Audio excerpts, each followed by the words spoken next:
台南本地规划这中学期中考是伫咧双十节前后，却因为3度离风台来乱，办3天的风台假，不少学校是惊去影响到老师的进度，也个学生囡仔学习。有学校是启动线顶教学机制，有的是拍算要延后考试的时间。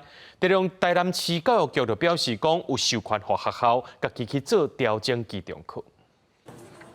休3天风台假，学生倒来上课，中校各中的老师赶紧学习要考试的物件，嘛老师赶进度，惊假袂完。本日各高中后礼拜要考试，即摆行程都互风台拍乱去，其中各中社会科参生物科影响上大，主要因为一礼拜才上一节，这学校经过校内课发会讨论，暗算考试要延期。原本已经要考试的心情，就是会突然被打乱掉，但是有更多的时间可以多读书，延后考试可以让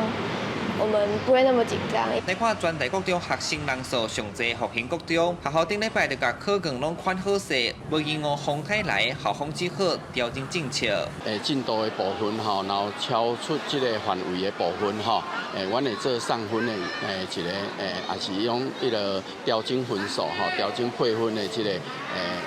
处理安尼。三日无留八上秋，嘛未少老师风台假用线顶教学，甲进度补起来。针对考试敢要延期，教育局授权予台南市立各高中自行调整时间。学校都有将近要我一半的老师开始做线顶的教学，还有复习。囡仔伫线顶悬，伊的迄个专心的程度比较无像伊伫实际咧上课顶时阵遐尼啊专心。因嘛是会希望讲会当个实体上课了，带囡仔个复习一遍。那各校课发会如果有这个课程安排或者是教学需求，可以弹性调整这个定期评量周，在前后1周内实施完毕。然后考试有好冇歹，10月至12月，各学校办真侪活动，时间爱定调，难免有压力。教育局讲，考试10月18之前完成就会使。不过学校必须爱有共识，买公告伫咧网站，互学生、家长拢知影。记者从台南采访报道。